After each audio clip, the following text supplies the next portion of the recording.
Welcome, everyone, to if you couldn't get enough of the Best of the Decade awards. We came back at it per Travis's request of the Best of the Generation.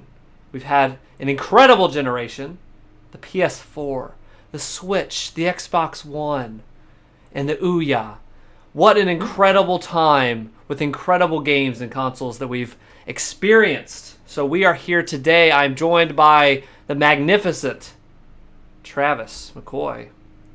Thanks for the introduction. The unbelievable Jacob Ware. Thank you very much. And the pretty cool Zacharuni. That's what they used to call me. Zacharuni. No one's ever called me that.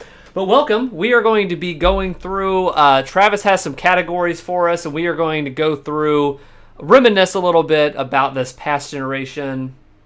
Let's set some barriers. What is the start of the generation? Because for me, personally, that's when the PS4 and the Xbox One came out. Yeah, until all the way up to this current time of the PS5 and the Xbox Series X is coming out, right? I'm just saying basically anything from the fall of 2013 when the PS4 and the Xbox One launched. Fall 2013, yeah. Yes. Very into 2013 through now, right now. Yeah. I mean, and I think that honestly, and Cyberpunk's a weird one, I'm going to consider that it's not out yet. I don't think any of us will be giving Cyberpunk an award. I would consider that end of this generation, but I mean, it's coming out technically at this It's not point. even in the Game Awards because it has to be before December, so they lost out. Yeah. Sorry. So basically, what's the most recent games that have come out this last couple weeks, whatever. So that would be the last ones. That's perfect. So what we have today is if you've ever watched us on these award shows, typically what we do is when we do like Game of the Year, we'll do our 3 games of the year. Or when we did Game of the Decade, we do 5 and we did a countdown and we went around. So, I was batting around. I was like, we can't not do something for the end of the generation. But it was like, how do we differentiate, right? Like, we don't want to do top 3 of the. It's just we're going to be sitting here saying the same 3 freaking games we just said for the decade, minus maybe a couple. So I kind of got to thinking about it, and I thought it would be cool to do more category-based stuff. So not necessarily genre, nothing like that, but just fun categories, maybe think outside the box, bring up some games we maybe normally wouldn't think of. So I think there's like 8 or 9 of them, different categories, and so I'm going to introduce each one and then just share the game that sticks out. I shared that with you guys before, so you guys should have everything you need, and we'll just have some fun, like kind of reminiscing about the generation. So the first category for our Game of the Generation DweeBro YT Awards is Best Style. The game with the best style of the generation. So, Jacob, why don't you kick this off? Best style. So when you, this was the one I was talking about at the end where I was like, I have a question out there, but I think I landed on it. For me, the best style of the generation would go to Legend of Zelda Breath of the Wild. I think where Nintendo lacked in a lot of areas was strong first-party titles that didn't come out to the back end of this generation, which, again, it is what it is. I don't know what your guys' list look like, but I know what mine looks like. And I'm going to tell you right now, this is the only Nintendo game I have on it. It's the only one. But Breath of the Wild is breathtakingly beautiful. Be running on the Switch in 1080p in the era where 4K gaming started to become a big deal, where at the end of the day, like, hey, everybody wants their 60 frames.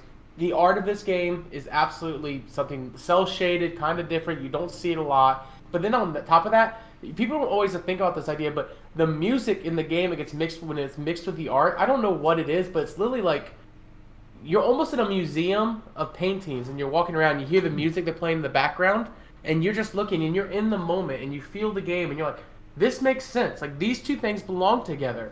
And it helps with the game. The game gradually picks up when the intense moments pick up, and it's all there. It's all moving together. The style is there. It's not choppy. It's not short. It's constantly flowing. And I think the style for Legend of Zelda Breath of the Wild, even though it's not my favorite Legend of Zelda game of all time, it is one to be appreciated. Yeah.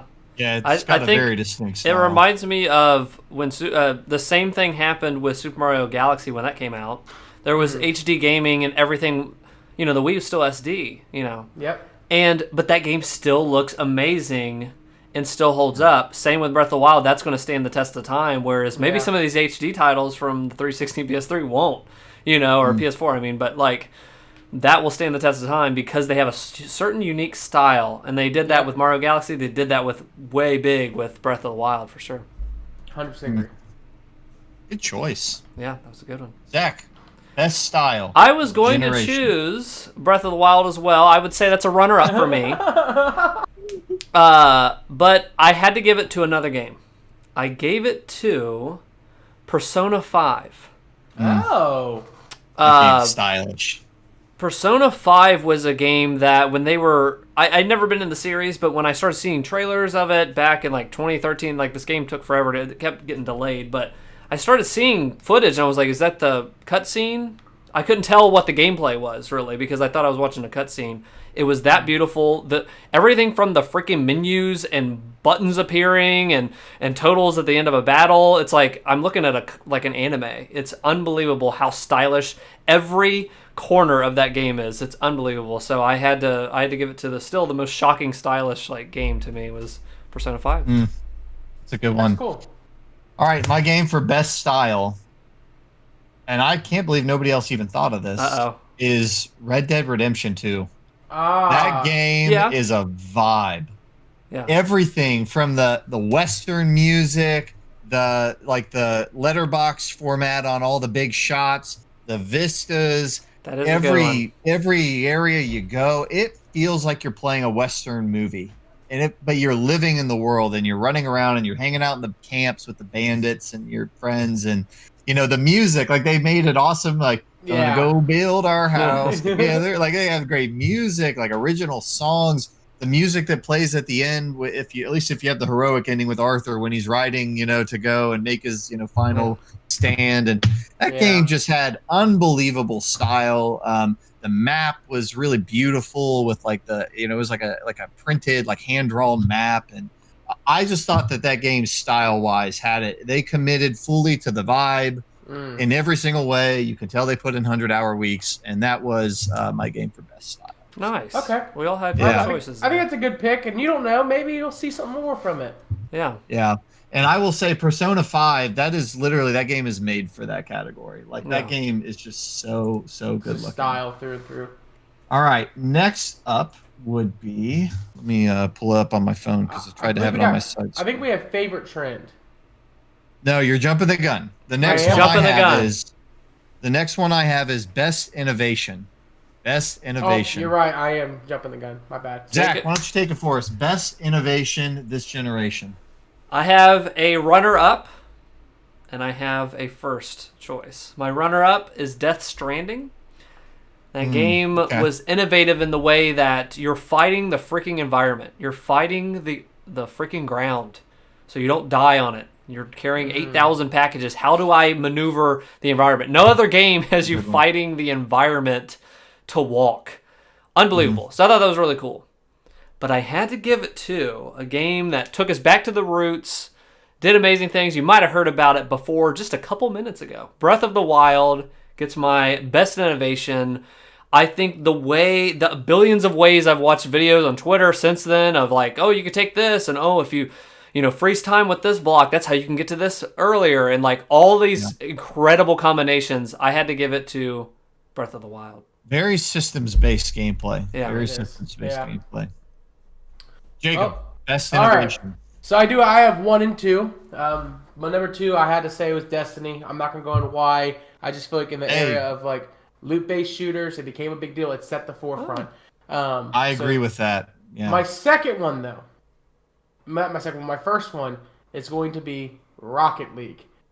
Holy crap. What a game-changing, simple concept that became a big thing out of nothing. I remember I heard teens talking about it. I heard adults are talking about it. They're like, I'm driving cars and I'm smacking a ball. And then lo and behold, I jump on it and they add new game modes. Now I can play soccer, I can play hockey, I can play basketball. And they have all these new game modes. And now you have it where you can shoot weapons at the ball and drag it closer to you. The game has evolved into something way bigger and way awesome, which I think is really cool. And I think in terms of innovation, not a lot of people have ever thought about it. Hey, let's take micro cars and smack and play soccer with it. It's something that you probably will never see done Again, just because it's so out there and it's so different. You can't do that with a lot of other sports. And I think that Rocket League is just something that just got created at the right time, right place, and you probably won't see another thing like it for a long time. I hope we see it in the Olympics this year. That actually would be funny. Demolition Derby style. It's really good. Yeah, That's good. that Yeah, is a good that pick. game that game is a blast to play. I think going back to your YouTube channel, Jacob, that is one of the very first videos I ever did on YouTube. Was on your channel. We got together and we played Rocket League, and we talked about Batman versus Superman. I remember that. I do remember that. That's awesome. For me, best innovation, I had trouble thinking of a specific game because there were definitely games this generation that did things we hadn't seen before. VR was definitely something, but I feel like that was more iteration. I really wanted to pick something that was like, man, I didn't even think you could do this. And I found myself more thinking of things outside of specific games. So my runner-up would be the Switch. It's a genius thing to do. Is they have been this company that does handhelds and console, and they said, what if we made the same thing? And I think that is probably it's kind of I'm thinking that realm in terms of best innovation is the Nintendo Switch itself. Okay. My other one, and this is the one that I'm going to pick because I think it's going to be the longer lasting effect on the industry, and I actually am really embracing it and liking it, is I think Xbox Game Pass. Like, that is, to me, such an innovation because I'm getting to be an adult.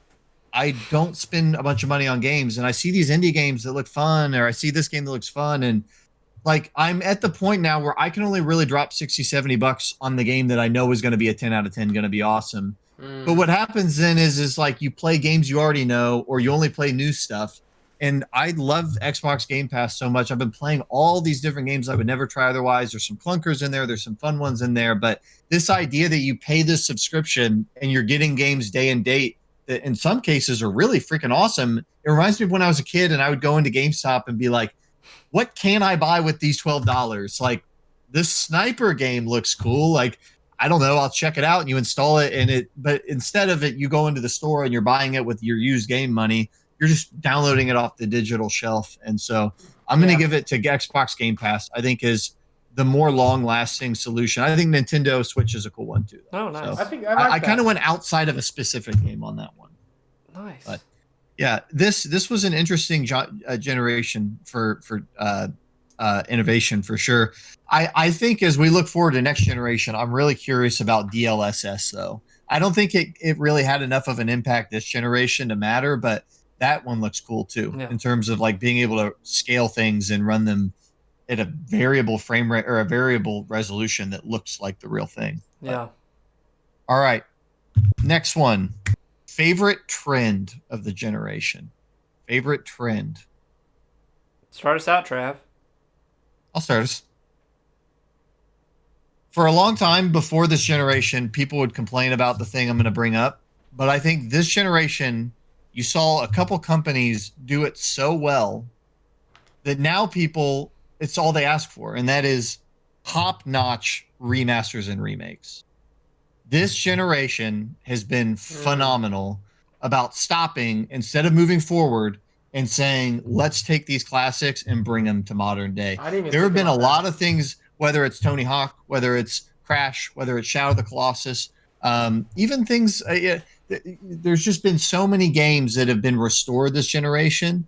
And I like knowing that I can get access to something I loved when I was younger. And you're even seeing companies like EA finally turn the corner. And I thought a Mass Effect remaster was going to be coming out this fall, but I don't know what's happening with that. They keep saying it is in rumors, but it's not. But I would say that's one of my favorite trends this generation has been. The entire industry has just embraced doing top-notch remakes and remasters. We've come a long way from the Silent Hill collection, where it runs like butt and they got rid of the fog. And like nowadays, I think when you go to make a remaster or remake, especially with Blue Point, and now you're seeing that with Demon Souls, people know better than to just do a crap job. Like, I mean, I feel like they've really, the last 5 years as a whole, the industry, they know this is something you need to be careful with and you need to do it with justice. And so that's really cool. And then you've seen GOG take games that were left on, like Star Wars Pod Racer or like the Blade Runner adventure game. You're seeing, or like System Shock 1, you're seeing like Night Dive Studios go find these games that don't work on modern systems and find a way to port them to modern systems. So Yeah. That'd be my pick. Pod Racer is a good answer because I play that on my Switch quite a bit. So I like how you mentioned that. For me, my favorite trend out of this generation has been the Battle Royale genre. I'll piggyback on that because that was mine. That was my pick. Okay, cool. Yeah, so we're on the same page then. Man, what? Remember when like Minecraft came out and everyone used to say, "Let's do Hunger Games, Minecraft Hunger Games," and they were all so jazzed about it. But Minecraft wasn't created for Hunger Games. It was just an idea that was formed within inside Minecraft. But what's happened is through modern mods of other games and stuff like that, a genre has been born. PlayerUnknown Battleground, Fortnite, Call of Duty. A lot of these Battle Royale games have now been formed. Now in VR, you have Battle Royale shooter games that's been created. It is absolutely hysterical how the genre's been evolving. And now, looking in the past 2 months, we're getting Mario. That's a Battle Royale format. We're getting Tetris. That's a Battle Royale format. It is a neat way to take games that are not meant to be competitive and turn them into competitive games. Or games that are competitive and add a twist to them. Because I'm a search and destroy boy. When it's a 6v1, I get a little excited. And you know what I'm talking about when I say a little excited. It becomes real deal. So now that I know it's 99v1, sign me up. Like, it's just, this is the coolest thing to be a part of. So definitely the biggest trend of the generation. Yeah, I think that's kind of where I would say looter games. Looter games is definitely up there. The application of Diablo loot style games to like action or like 3D games with Destiny, and then all the copiers of that. So I leaned more on that for this category of like what was the biggest kind of trend.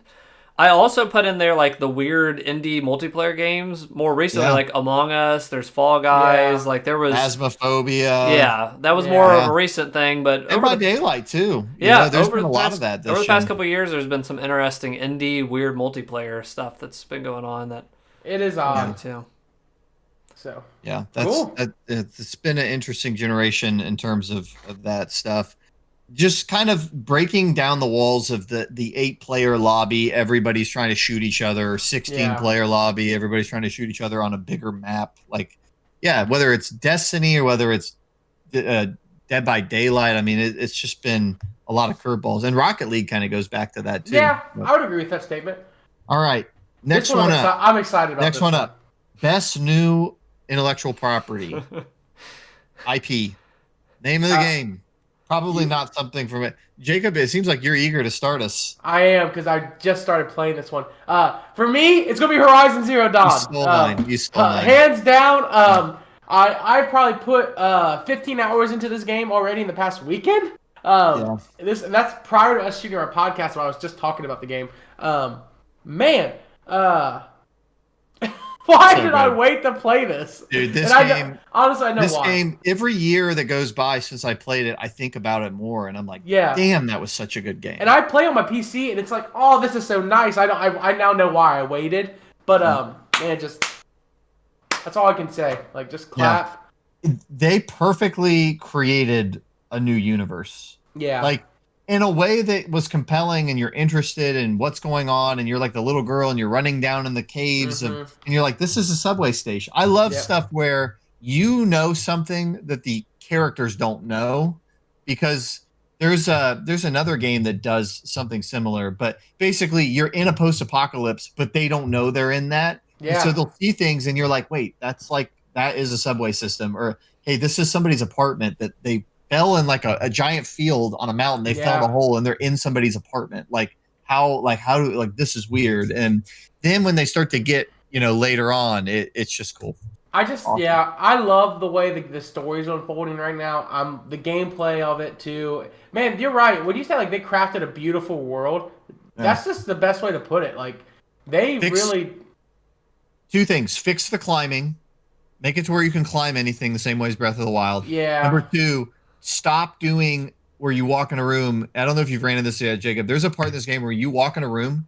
Yeah. And, in a game you pick up an audio log or a text log. Yeah. There's a room in this game you walk into, and there are 10 text and audio logs on 2 tables. Oh And yeah, you just, I know. the game just stops, and it's like, okay, now the game's Yeah, going if it's to not spend thought 50 out. minutes telling me the story. That happens 2 or 3 times in that game.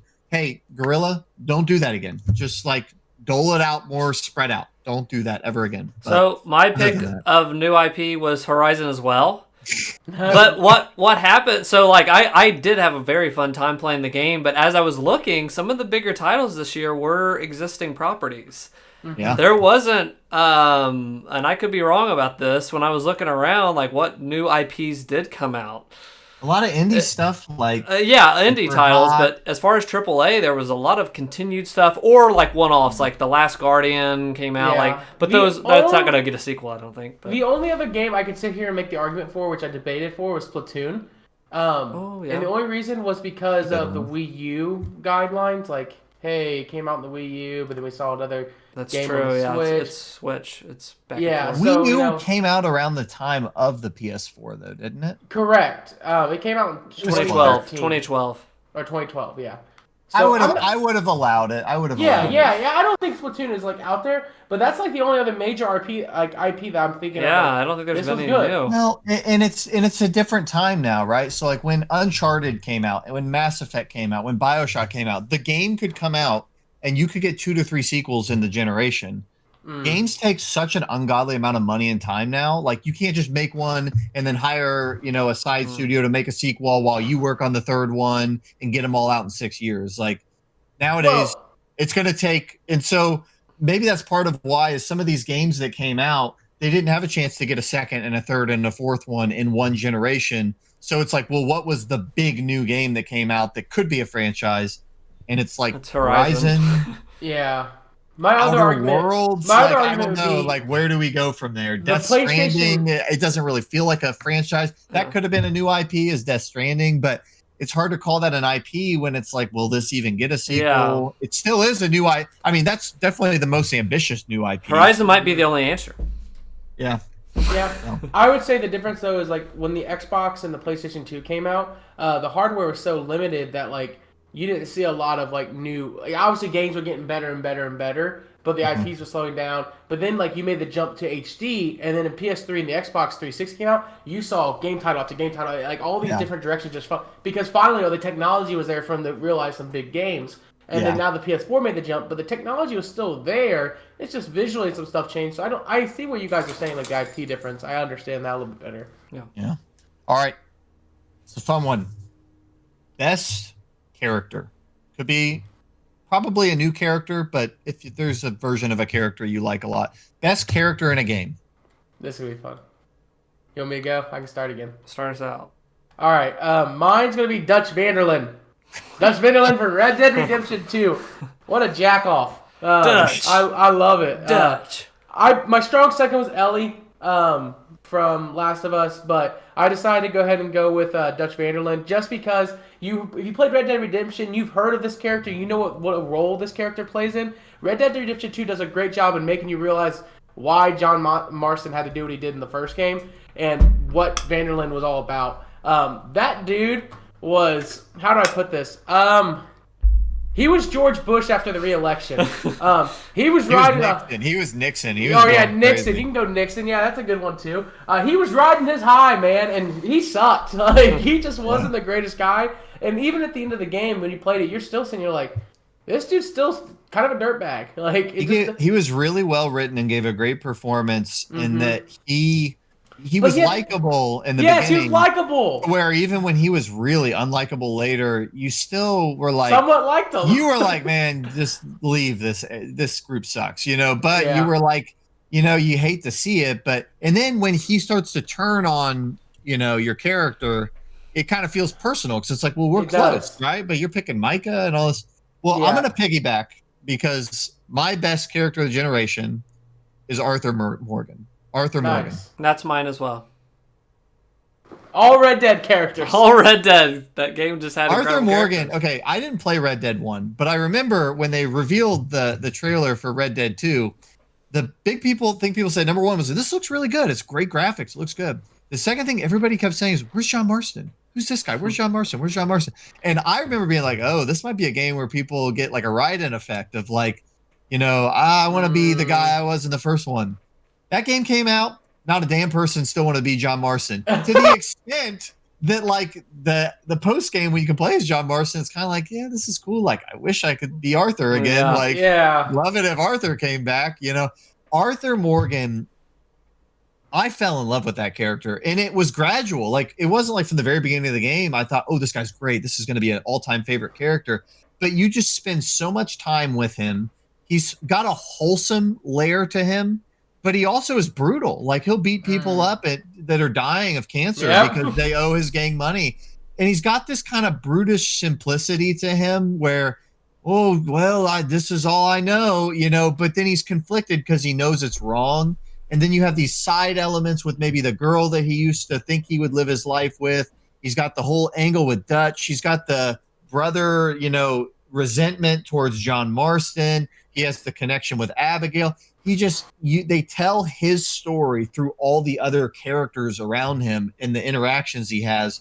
And then when he gets sick, spoilers. I mean, I don't know what to say. Play Red Dead 2. We won't say all of what happens. It just hits you in the heart. You're like, man, like, this game's doing something in a way I don't think maybe necessarily happened a ton of other times this generation. So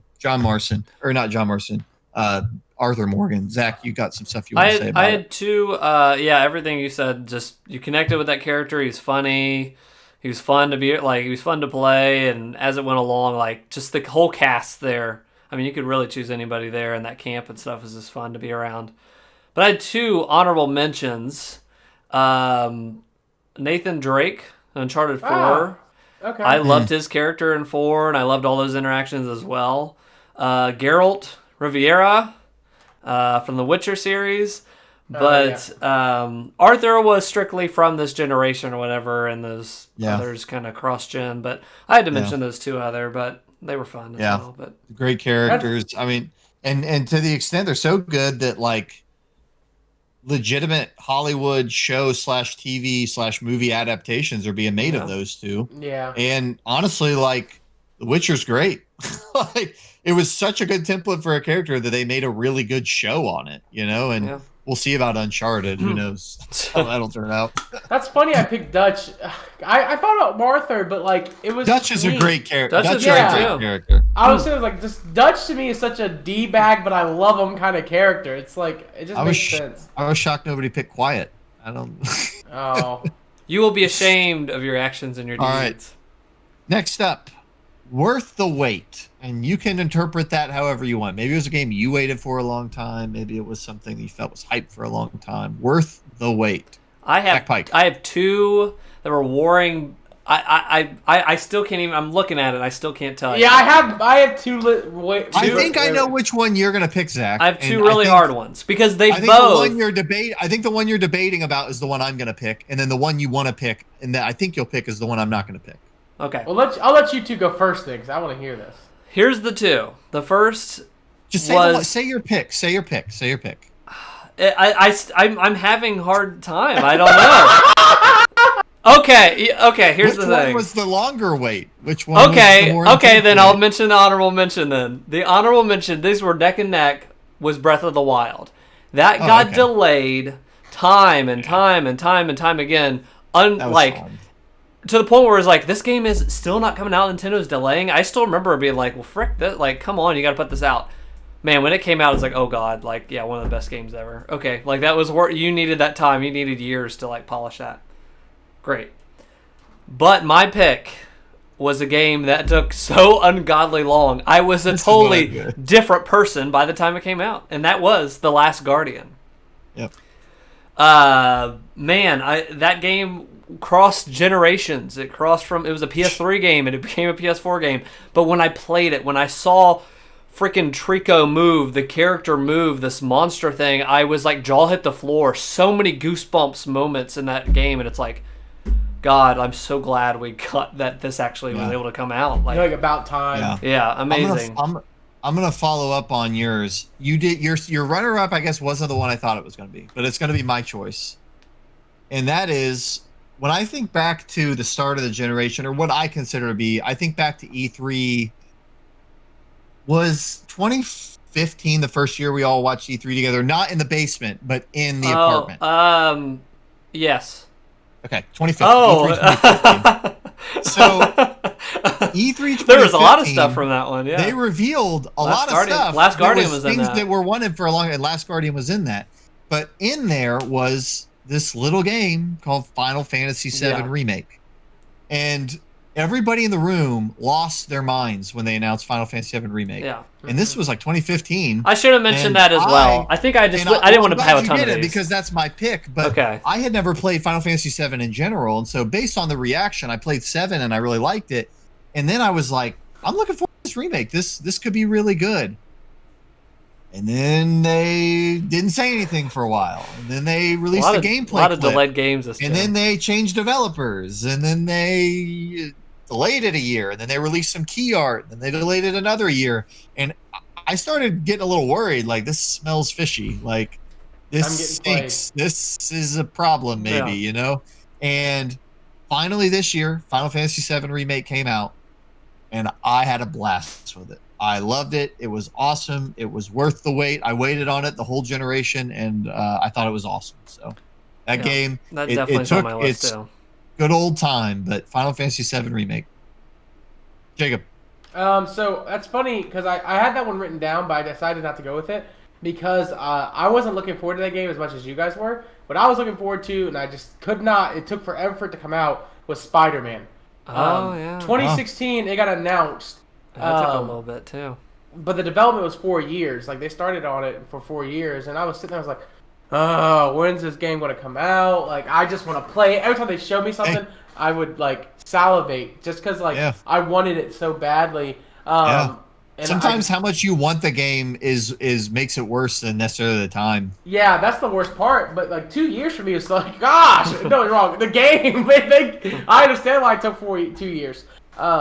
Just phenomenal freaking game.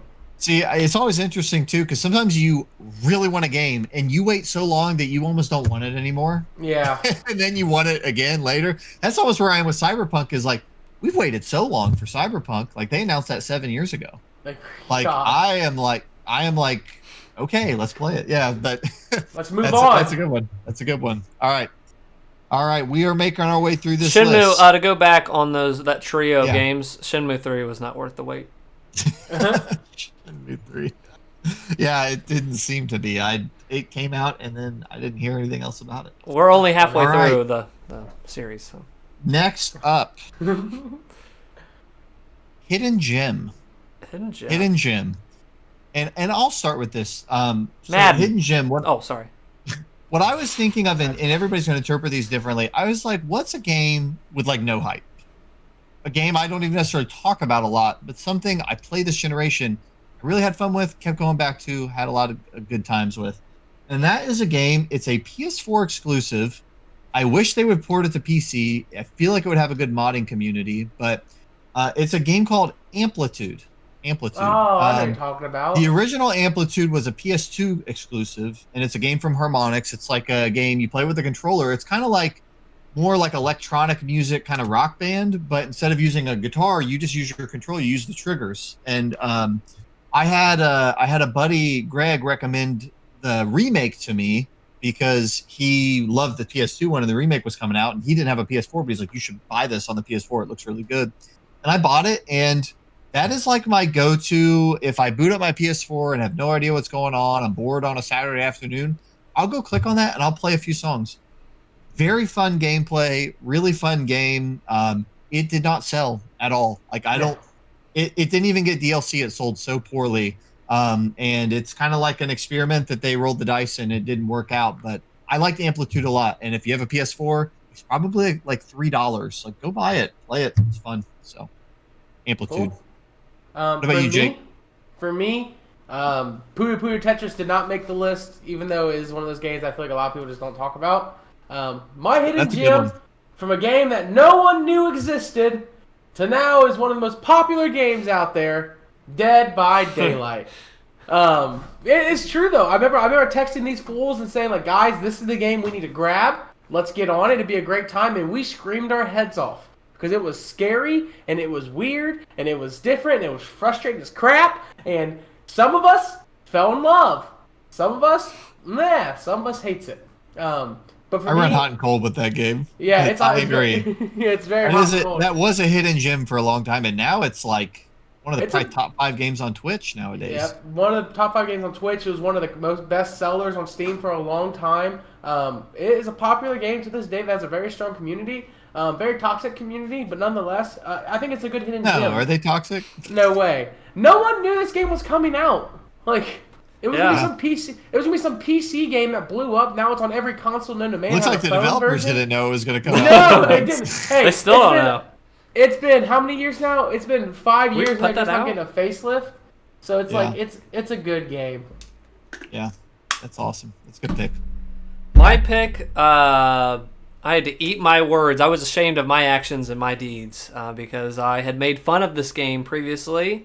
Dead by Daylight. I knew it. It's It's a game that I called just line puzzles, and that is The Witness.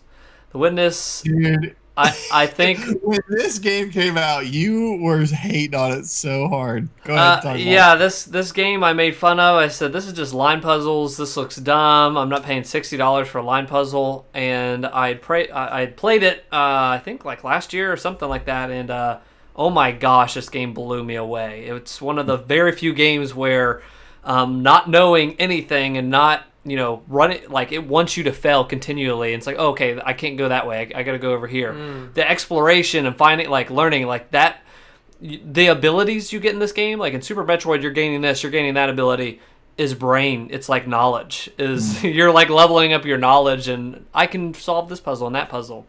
That's my hidden gem. I think not enough people know that is a classic. That is a 5 out of 5 game. Unbelievable experience. I need to go back and finish that. I started that and I got stuck at a certain point and never finished it. I need to go back, but I might need to restart because I think you're as going to you have said, to. it's brain knowledge, and I will not be able to pick up where I left off on that. Okay, so hidden gems done. Next up, we're on the home stretch here. We're on the last few. These are the big enchiladas. Biggest disappointment. I'll start.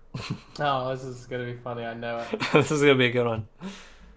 I have changed in the last 10 years of my life. There was a time where I was Mr. Star Wars in this group. I made sure we all had our tickets to go see Star Wars every year when the new movie came out.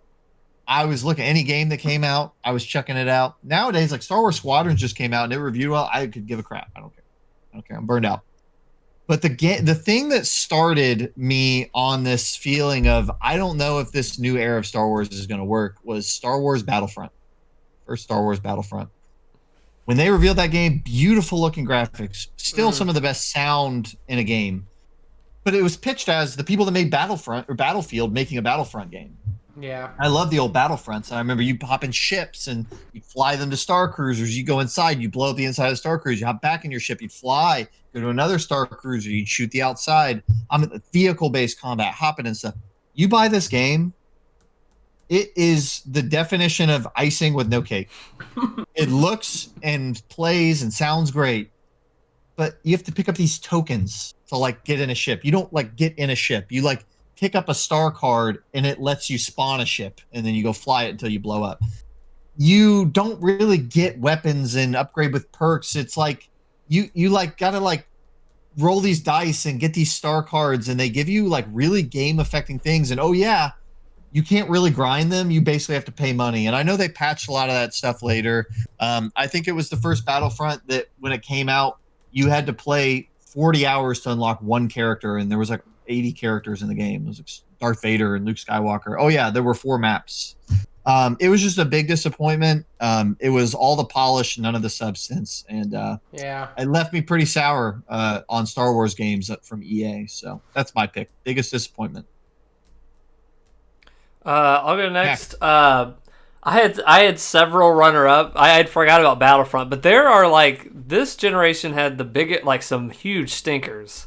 It did. Battlefront at It was launch. boom or bust. I put Destiny at launch. Yeah. I'll never forget the feeling of going up to a coworker when that came out because I was like, I'm unsure about this game. There's not a lot I'm getting. I couldn't really understand the story. I was like, this is kind of whatever. And then finding out I couldn't play more than 3 people. Like all the stuff back to back was disappointing me that I didn't know. And then I had a coworker that said, I was like, oh, I'm only at Mars, so I have a little ways to go. I think it was Mars, whatever the last level was. And he's like, that's the last level. Because I remember being like, oh, I'm not really that much into the game. I'm only playing a couple hours. And just being shocked. Like I was done with the game at that point. So, oh my gosh. Destiny at launch. I know, like Battlefront, they've improved it, of course, and made a sequel. But I'll never forget that feeling in my stomach. Like, oh, this is totally just crap the bed. Master Chief Collection was another honorable mention. That game's still not done. We've made videos about it on the Dweebs show. That just wondering what your pick's gonna be. These are some hitters. Right yeah, we were recently playing on PC and still had issues. This game's still not done. So Master Chief Collection, and then the number one was the Xbox One for me. That was something that I had the money in my hand and I was going to pre-order that, and they made such a mess out of every single thing they could make a mess out of that I went, I guess I don't get this now. And I'm glad I didn't. It never got off the ground. They never really I'm not saying that like games don't look great on it and third-party games, but the first-party stuff was non-existent. Yeah. They had nothing compared to Sony stuff. It was literally nothing that interested me, first party from them. So tons of problems at launch and the Kinect and all. Ugh.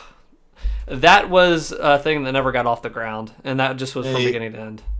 In a generation full of stinkers, Fallout 76 and all this different stuff.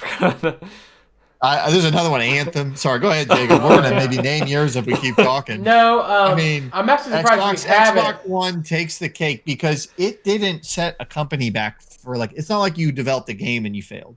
Yeah, it literally it was so bad they had to completely change their entire model. Yeah, so, crazy. Yeah, it's a bad one. For me, I had 2, and I'll name one and then name the finale. No Man's Sky was up there for me. I forgot. There were so many that this happened this gen. Like that game, I was on cloud 9 about. Cloud 9. I said, ignore the haters. They don't know what they're talking about. I got it. 30 minutes in, I was like, I wasted $60. I was like, dang it. So that one's up there for me. And then my biggest disappointment was Mass Effect Andromeda. You know what is cracking me up? You are reminding me, everybody here reminded me of something I forgot about. I almost had a video for the channel about the disappointments in the 8th generation because there were so many. They were just overflowing. Literally, you could make an hour-long video. It's amazing as a generation, but like this is supposed to be an award show, but man, there was a crap that we had to wade through. Well, then you throw in some of the jokes like Ouya and Stadia. I mean, it has just been... Hey, Stadia sucks. There's a graveyard out there. There's a graveyard out there. Hey, there's a lot of great things about this generation, but with the good stuff, you have to go through the crap. You had to go through the crap.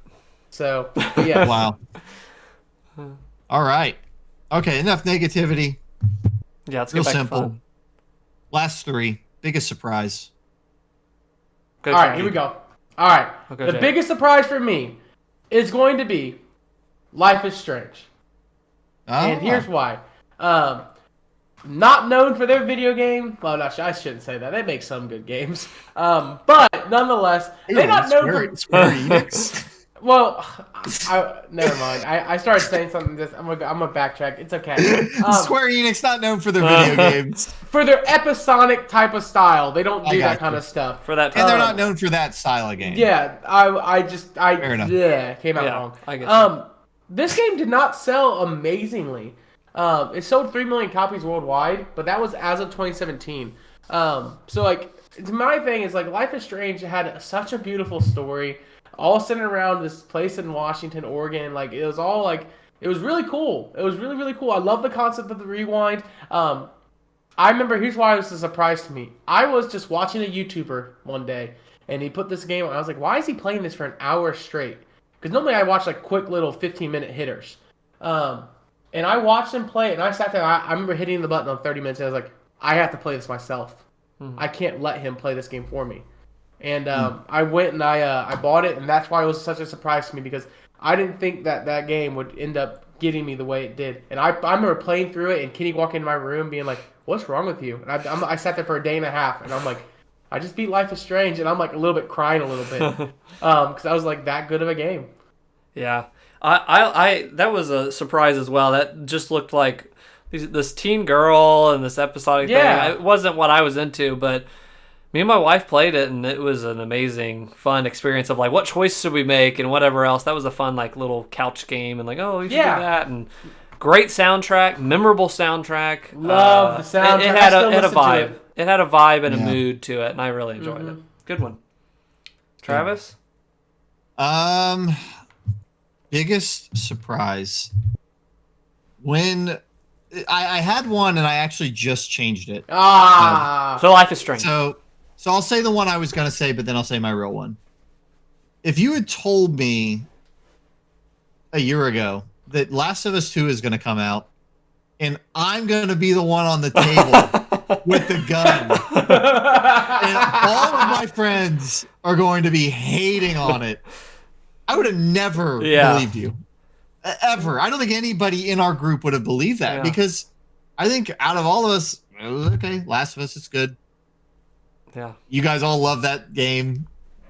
I connected with the second one in a way, like it's runner-up for me for game of generation. Yeah. It's not my game of generation, but it's runner-up for me. But that was the biggest surprise of the video. we're doing our video right now. Well, I mean, you just walked in. I did. All right, see ya. All right. Yeah, hey, that might be the second biggest surprise. Anyway, even bigger surprise, Jacob doesn't know who that is. Yeah, Jacob doesn't know who's in his house. If you had told me that was going to happen, that's a big surprise for me. But even bigger than that, probably for me, is like Zach, Destiny for me. Big Halo fan growing up. Destiny for me was a non-starter. I did not like the original Destiny at all. If you had told me that as of this recording, in this 8th generation of console games, I would log 573 hours in Destiny 2. Wow. I would not have believed you. And that with Last of Us 2 is my other runner-up for the generation. I have played Destiny 2 unbelievable amount of time. I'm kind of cold on it right now. I haven't played it at all the last few months, taking a break. And I wasn't even sure I was going to hop in with this fall stuff, but my buddy talked me into it today. That game, big surprise for me. I never played loot games growing up. I never played multiplayer games like that, cooperative growing up, but found so much fun this generation doing the raids, grinding through all the campaigns, collecting all the exotics, playing the multiplayer, climbing up the certain leaderboard to unlock the guns that you can't get unless you reach the certain rank. And I got those guns, and I ran around with my brother and played with those guns. So Destiny 2, fantastic game with some really low lows, with some really high highs. Biggest surprise for me this generation. Did not think I would be playing that at all, let alone 570 whatever hours. So I had one runner-up for this biggest surprise, and that was that every PS1 remake that came out didn't suck. PS1 game remake or whatever. Crash, Spyro, Medieval, Final Fantasy VII Remake, all those where I was looking at that going, man, that is... Tony Hawk. Is Tony Hawk. Psychonauts. That was Xbox and PS2. Oh, okay. Yeah. And it didn't get remade. But every remake that came out, nothing really sucked. That Crash remake is unbelievable. It's 1-to-1 like the original. It's better than the original because it feels like it and it looks better. That Spyro, the same thing. They played exactly like the original. Better graphics and that Crash one, which really surprised me. Jake, did you play those? I did. I loved it. Yeah, that Medieval one was true to what it was. I never played the whole game, whatever, but there's people that liked that. And then the Final Fantasy VII Remake, that was unbelievable. But just a great... Shadow of Colossus also had a remake. Yeah, so Shadow of Colossus had a remake. None of these were stinkers, and it was so easy. I was expecting one of these to piss me off, and none of them did. They were all good. So in a generation that we rambled off 8 things that disappointed us, man, these PS1 remakes back to back to back to back ruled. Yeah. They were so freaking fun. So good. Yeah.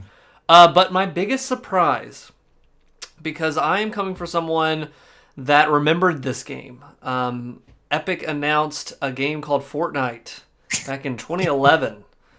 And they showed that it was some Minecraft clone thing, and you built these things, and then there were zombies, and it didn't. It did not resemble really what Fortnite ended up being as we know it. But I remember seeing that, going like, and then they kind of showed it, and there was no interest, there was no buzz about it. And I was like, whatever. And out of nowhere, in 2015, 2016, Yeah, 2016, whatever this was. It just exploded, and it became a phenomenon as big as Minecraft. You know what I mean? Like, one of the smartest moves. And let's be honest, PUBG is not the first battle royale, but it was having a moment. Like, correct, 800,000, 900,000 concurrent players, 1 million concurrent players. Okay, having a moment. PUBG was partnering with Epic because they were using Epic's engine to make PUBG, and Epic was like, we could do this in Fortnite. Like, we could what do we have that we could just like inject this exact framework in? And they did it. Shocking that like that didn't end in like a legal battle. Maybe it will one day. I don't know, but it just kind of ran from there. And one of the best pivots of all time. I mean, unbelievable pivot to a game that no one was going to care about to this game that no one could stop talking about. So great. Fortnite's like, I went to the Rock and Roll Hall of Fame, and it obviously starts out and it's like the 20s and the 30s, and it's all these R&B artists and a lot of African American and soul and a little bit of country. And then I went to the next. Then you get to Fortnite. The next exhibit is Elvis. Yeah. And Elvis got big singing a lot of the songs that like came from those people. Yeah. And it was a little bit of gentrification, but he also wrote some of his own, but then he kind of like became his own thing. And he like became like what it is to be a music star. And that's basically the way they landed. They're like, yeah, he copied some stuff. Definitely you don't have Elvis if you don't have these other people, but he became the thing. And Fortnite is like the Elvis of this gaming. Like, it basically just like, it took what was already happening and it did it in the way that was perfect for the time. So, can't have a game of the generation conversation without Fortnite coming up. So, shocked it didn't come up sooner. Anyway, all right, next to last. And this is one that I really wanted to include because games have moments in them that just take your breath away, shock you, leave an impact, make you laugh. Honestly, now I'm thinking of a runner-up, make me laugh. But what is the best moment in a game for you from this generation? Well, you start us out. I want to hear yours that made you laugh. I did not think about this until just now, but I actually will give a runner-up to Super Seducer 2. That's it. That's it. There's a moment in that game, I can't even describe it. Go look up Super Seducer 2 meeting. I don't even know. Meeting room. Or watch our stream. We had a stream. Go watch our stream. Go watch our stream for Super Seducer 2. The funniest moment I've ever had in a video game was bar none. And legitimately the probably runner-up to my moment of the generation. There's a lot of great games. There's a lot of great stories. But to me, the moment this generation... And I love this game, and I was like, how do I get this involved? I don't know what it wins. We're not doing a lot of gameplay-specific stuff. But there's a moment in Metal Gear Solid 5 where Kojima made my soul leave my body because I played the game for 120 hours, and I did every mission and got an S on every mission, and I collected all this stuff. And I'm playing, and they're dropping all these hints about what's going on. And then at the end of the game, I'm going to spoil this. I don't give a frick. If you haven't played it yet, at the end of the game, Kojima reveals that you're not Solid Snake. You're not Big Boss. You are a helicopter pilot that had his face changed to look like Big Boss. And the real Big Boss has been in hiding. And you've been playing, and the message is you don't have to be a big boss because you've done all this stuff. And it was this message to the player of, don't worry that you weren't big boss because you showed you are big boss because you did all this stuff with the systems we set up. You did it. You didn't need to be big boss. Yeah. You're better than big boss. And like I still think about that. It was a Yeah. complete teardown of hero worship. It was a complete mind freak. I like it. It made me wonder, do I like this game still? Yeah. Like it challenged me, and I did. I obviously landed on I do. And that, I mean, all that not was saying, the game just ends then. They don't even wrap up the plot that was happening at that time. So like it's a problematic moment, but I will always think back of any of the things that happened in a game this generation. I will always think back on that moment in that game 120 hours Yeah. in where they dropped that bomb on you. So Yeah, I think multiple Metal Gear Solid 5 moments of like, what are they doing to me here? And yeah. twisted, like A I'm close just one would be the twist about when you find out the virus is spreading from the language. yes, yeah. And then you have to go in and there's just a whole sequence. Lots of good with that. twist. Yeah. I had Red Dead camp moments for me. Huh. So, like, there's parts in the game where it's like, okay, go to bed and we'll start this up tomorrow. But you're like camping out with these bandit people and these like people have joined in, these women, children, and men or whatever. But they would set up these campfires and they'd pull up a guitar and start singing a song, and there would be other interactions. You could walk and then hear another conversation around, and somebody would do something over here.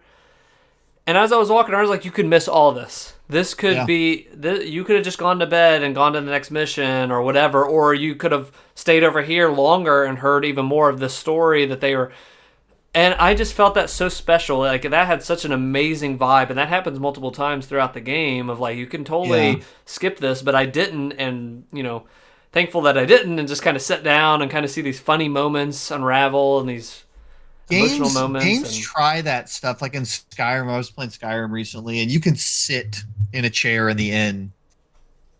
There's no reason to ever do that. No reason at all. And there's a lot of games where you can chill in like a place and there's stuff happening. Yeah. I'm with you though. That game, I actually, early on I wasn't doing it, and then I was having these cutscenes with these people, and I was like, man, I kind of like that character. They're funny. And then I would see them sitting and they'd say something, and I'd be like, I'll go sit with them for a second. And then it was so dynamic. They'd say something and someone else would overhear them, and they'd come over like, what did you just say? Like, and they weren't even talking to them. And then they'd start singing a song, and I would just sit I'm with you. Those were great moments. And Dutch would give these impromptu speeches. Oh yeah, like, we need a band together. Yeah. And I found myself stopping and listening to his speeches. And I was like, that was the meat of that game was these kind of well-written dialogues and moments of just, you can miss them. Yeah. And then I had one other runner-up because there's just so many special moments, but The Last Guardian moments of just filled me with emotion of just, they would use gameplay to explain certain things versus just explicitly telling you. You don't know the language of the kid. You don't know the language of this giant bird, cat, dog thing. But there's moments where you learn really quickly that thing is afraid of this glass. It will not move for this glass. It doesn't trust you at the beginning. People complain about the controls. It isn't listening to you. This cat dog thing is not listening to you. You start to build a bond to a point when the kid, you're getting trapped by these enemies, and they're about to pull you into this netherworld and kill you or whatever. But they all have glass, so you're screwed. They're pulling up glass. The thing's trying to get to you. It's screaming at the top of its lungs, but it won't move because of the glass, and it's pulling you away. And that thing, in that fear, it's like, I won't do the glass. It fights for you. At that moment, it's like, I'm going to face my fear. And that cat thing jumps up and bypasses the gameplay mechanic of the glass. Like, I'm getting goosebumps talking about it. Like, little moments like that and tearing up, not, going in this game, it's like, please don't kill this giant cat dog thing. And it ends up, you get hurt. The kid gets hurt really bad in this game. And that was when I got emotional, because the little cat dog thing's picking it up by its shirt, and like the kid, and like, dude, like, the game wrecked me. You probably wanted to replay that game. So many multiple moments, goosebumps. When I was playing it again on stream, I played the whole thing again. It was incredible on the second time. So that's my runner-up. But who got first? That was a very close second. But who got first? Astrobot PSVR. Just that game in general. Because that is my favorite PSVR game. That does stuff to you that only you can do in PSVR. And it reminds me, if Nintendo figured out PSVR, it'd be Astrobot. there's parts that remind me of with the DS and certain weird functions that the DS does, that game does with PSVR that you're not expecting. And that game had me giggling at points because I was just having so much fun doing these goofy things and just having this little astrobot jump around me and help it out and whatever. Incredible game, a classic, a 10 out of 10. But so many funny, fun moments. I was like, I'm playing a Mario game. Like, I don't know, just that's my best moments was for that. All right. Awesome. Ladies and gentlemen, this is my best moment of the generation. And it was hard. I had to think through this. And as I thought through this one, I just remember the amount of hype I got. And, like, I remember standing up on a Saturday morning in my boxers, holding my controller, just ready to go to town. And that's when Kratos got his Blades of Chaos.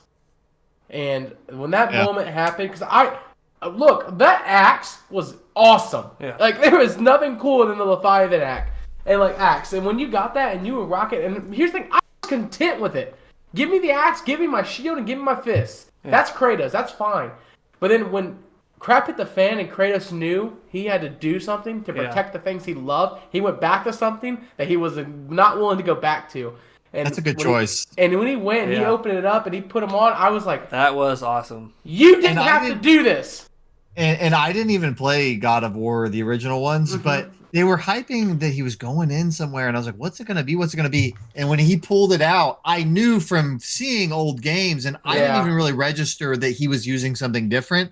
But I immediately was like, oh, this is going to be something now. Yeah. And it was, Yeah, that's a great choice. I felt like that could have been a little bit sooner, but when it happened, it was like, whoa, like that was a massive. And like Travis, I never played the originals, but that was like, oh, I know the impact of this. This is crazy. Yeah. Awesome moment. It was awesome. It was awesome. Good choice. Guys, the time has come. Game of the generation. Best, most impactful game of the generation. All right. So, strong second. I'm just going to say it, then I'm going to explain to you why my first one's one. My second one will be Red Dead Redemption 2. Great game. I don't need to explain any more. But my game of the generation is going to be God of War. I adore the story of that game. To take a franchise that's already been known as the hack and slash, but has some kind of meat of a story to it, somehow in some way, and completely flip the complete thing on its head and say, let's reinvent the wheel with this game. God of War takes it and just does it and does it well. You were just so interested in this duo dynamic, and don't get me wrong, like the duo dynamic in video games was very strong. Like between Nathan Drake and Uncharted with his father, I believe, or was his brother? I forget which one it is. Brother. Brother. You had Joel and Ellie. You had all these duos who are starting to become more and more. Here you have sinking Kratos and his son, and he treats his son like dirt. But what you learn is that over time, Kratos does have a soft spot, and he cares about his son, and you learn some really awesome things, and it gets me more excited knowing that I have another game on the horizon. How should I say this? I'm not teething for it because I want them to take their time. I want them to craft another masterpiece with this game. I want the story to be done well and done with justice because the first one was so darn good, and I spent so much time with it. Even the afterplay of the ways you can explore and the ways you can go all throughout this Norse-like mythology kind of area. It was just a great game. Yeah. Awesome. Well, I don't know about you, Zach, but my game of the generation is Breath of the Wild. Yeah, that's mine too. If you watch the channel, there was really this is why we couldn't just do a normal video of like, here's R3. I mean, what's there to be said that hasn't been said? I mean, and you're starting to see its impact with things like Genshin Impact and what's the Phoenix Rising, and some of those are a little more superficial, but I just hope more and more and more games. I don't want them to copy what Breath of the Wild is. I don't need a bunch of Breath of the Wild clones. Just embrace the open air freedom of that game. That's what if you're gonna pull from that game, make it that idea that whether you tell the story in a way to where you can go different directions and it's still the only open world game that you can do the main story in any order, any direction in the map. I mean, I nothing else is that way. And so and then the physics and the systems and the tastes great. Every side thing felt like it played into the main goal of the mission of defeating Ganon.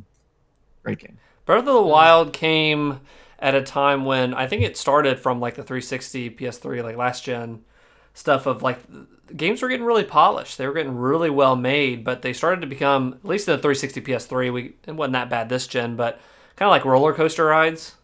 I'll use like some of the Call of Duty. As much as I love those single player, I love the Modern Warfare. Like Uncharted. Some of them became kind of set pieces and roller coasters and kind of experiences and stuff. And you're not really, there wasn't gameplay. There was really, if you look at it, there wasn't a lot of gameplay going on.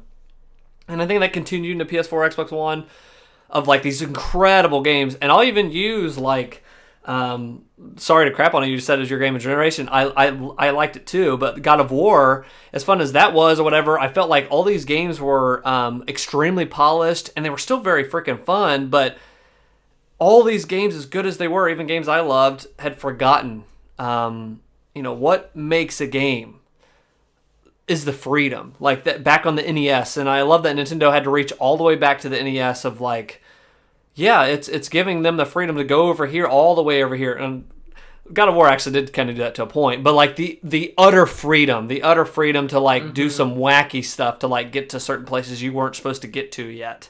I think that's what I mean is like, you're not supposed to be there yet, or you can figure out a way to get there. No, you're not supposed to be there. Yeah. You could go southwest, I could go northeast. And just have completely different experiences. Yeah, that freedom and stuff kind of really, I think, shook the whole industry. And like you said, we're starting to finally start to see that. And you mentioned Horizon as well. Horizon came out right at that same, like within a week or so of that game. It was the opposite side of that coin. And it was, you can't climb every mountain. You can't whatever. And it's like, yeah, I don't want every game, like you said. I don't want God of War to be Breath of the Wild. I don't want Horizon to be Breath of the Wild. But that came out at a time, was like, oh, shoot, like, why can't I climb the mountain now? You know what I mean? That was Pandora's box has been opened. And they...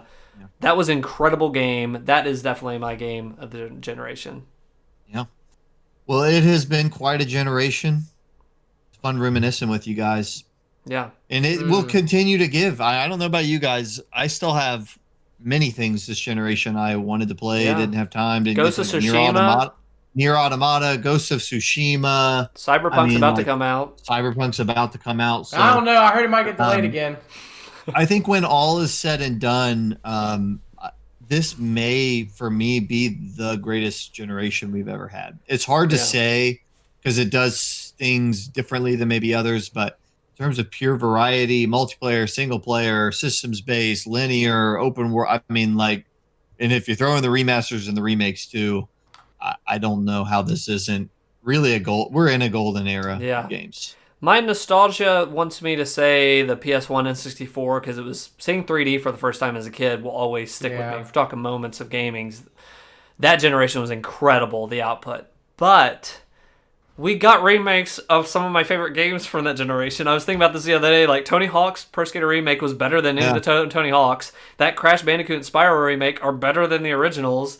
And I'm kind of looking at this going, well, on top of that, we got amazing reboots with God of War. Mm-hmm. We got amazing remasters of all these past games, and we got incredible new IPs in The Last Guardian and Horizon and Uncharted continued. The Last of Us 2. Yeah. All these games kept coming out and were amazing.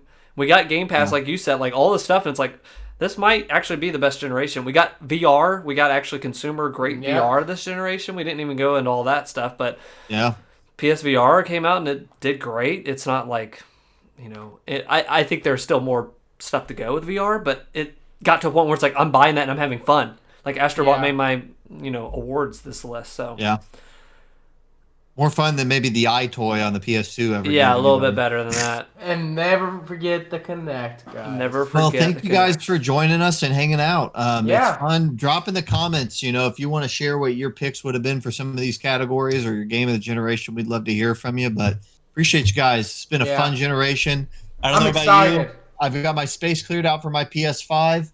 I've got my hard drive ready and Cyberpunk pre-ordered. And I'm not getting an Xbox Series X, but I'm getting Series S. Xbox One X from somebody who's getting a Series X. I don't know about you, but I've canceled my PS5 pre-order. I'm going only Luna. Is that what it's called? The Amazon thing? Luna. Amazon Luna. Well, that's a choice. Yeah. I'll let you know how that goes. See ya. That's the Game Award, the salute.